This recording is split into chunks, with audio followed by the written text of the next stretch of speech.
Friends,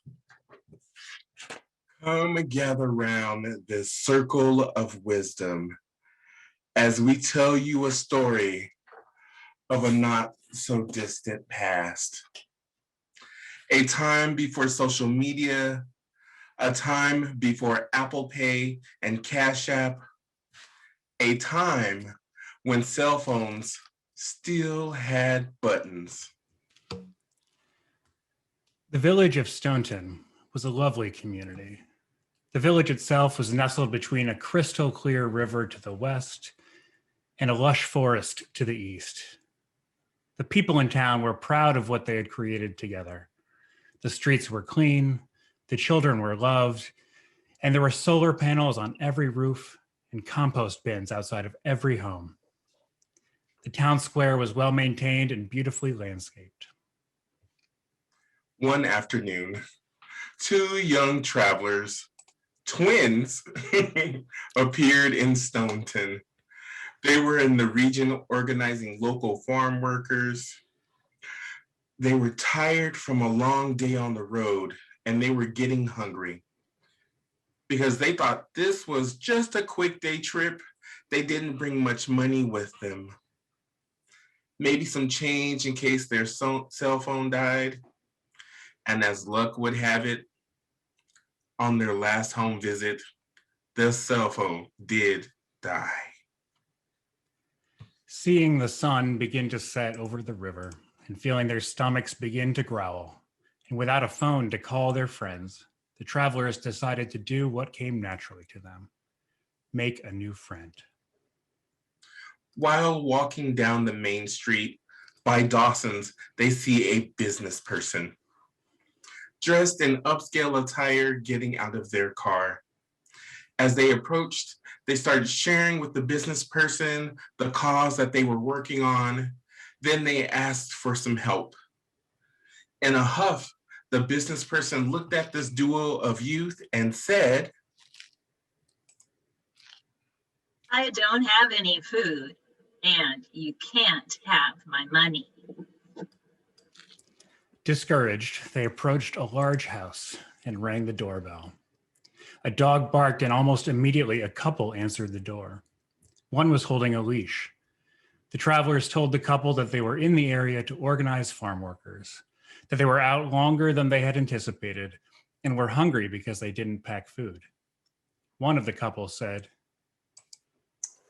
"You know, we'd really love to help you.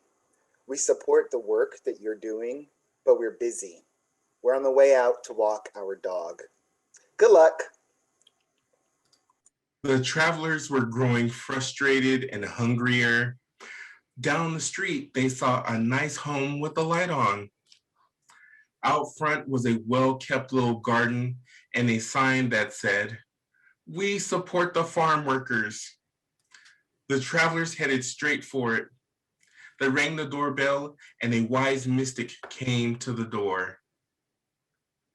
Namaste. The travelers began to immediately share their tale of woe. The mystic, in their wise and understanding way, invited them in for tea, but unfortunately had to tell them they didn't think they had enough food for everyone. Even what I have in the garden wouldn't be enough to feed a single one of you.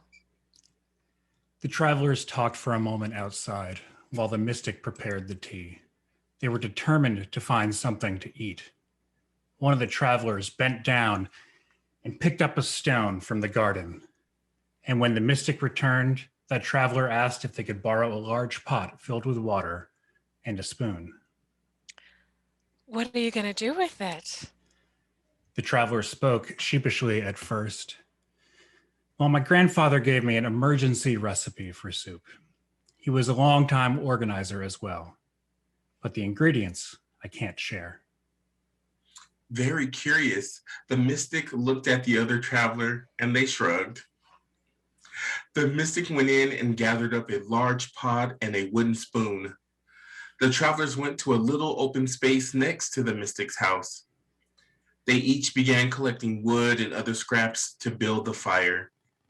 They propped a large pot above the flames, and the smoke of the fresh burning wood filled the air. The travelers put the stone into the water before turning to the mystic and saying, "Now all we have to do is wait for the water to boil for a few minutes and we'll have soup." They paused for a moment before continuing.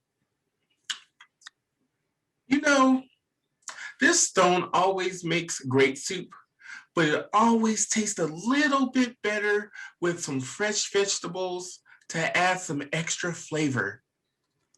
With a knowing smile, the mystic looked over at the travelers.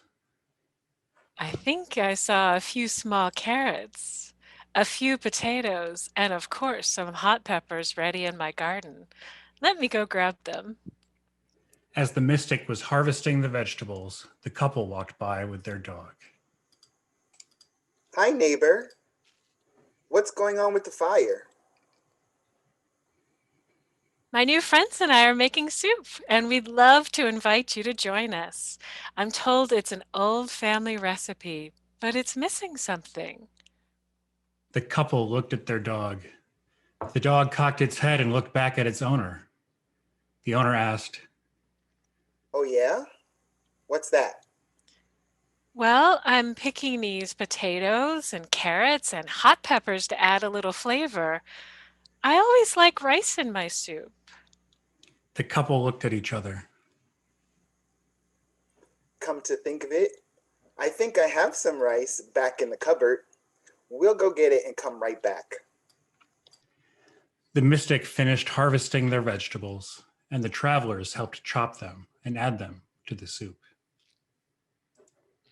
Meanwhile, down the street, the couple and their dog were heading back out of their house with a bag of rice when their neighbor, a business person, arrived. The business person looked at them rushing out of their house and asked, What's all that hubbub across the street? I saw a fire and some folks gathered. There is a small neighborhood gathering starting. 2 youth came into town and had no food, and they started to make soup with a stone. They have some veggies, and we're bringing some rice. We think it's going to be a really tasty soup, but it might still be missing a certain something. Do you have anything you think could make the soup taste even better?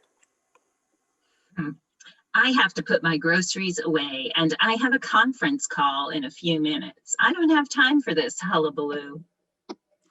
the business person rushed into their home with a bag and their briefcase. The couple continued on their way, humming as they approached the fire and the joy that was beginning. The business person went into their kitchen and set down their bags and took off their coat and moved over to the sink to wash their hands. And in the distance, they heard the sounds of laughter and joy and the starting rounds of a song. The business person peered out the window and could see the neighbors from the other houses joining. The business person looked over at their table. They saw the bag of groceries and the briefcase. They looked back out the window and saw the growing crowd.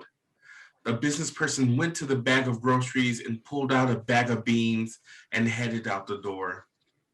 With a little pep in their step, the business person joined the band of travelers and neighbors. Hey, could the soup use some beans? One of the young travelers extended a hand and said, "Yeah, we have space in the pot for some beans. That will make our soup that much better." The end.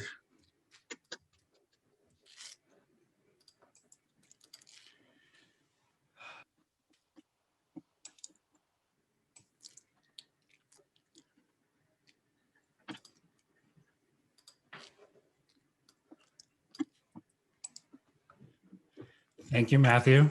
Thank you, Rebecca and Carla and Adrian. It was a blast to put that story together. We had a lot of fun. I hope you enjoyed it. So, my friends, we are all a part of this crowd gathering around the pot of stone soup. We invite you to think for a moment about what ingredients you might add to make it taste just a little bit better. Daphne asked the youth to grab a vegetable, and if you have one on hand, let's see you wave it at the camera. You can also feel free to name some ingredients in the chat. See maybe some lentils, a pepper. I see some broccoli. Let's see. Ooh, some squash. This is going to be some tasty soup. And we've created it together. But we're not gathering in Staunton. We're gathering virtually in Rockville. And we're not cooking soup. We're building a crowded table. We're building community.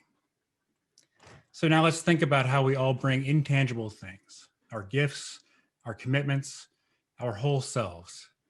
And let us consider who we are creating this beloved community with. As the next hymn plays, we invite you to put your view on gallery and scroll through to see this gathered community.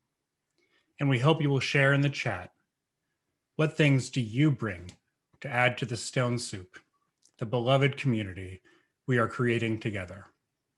Perhaps it's hope, or music, or love. Let's now reflect and share and sing together.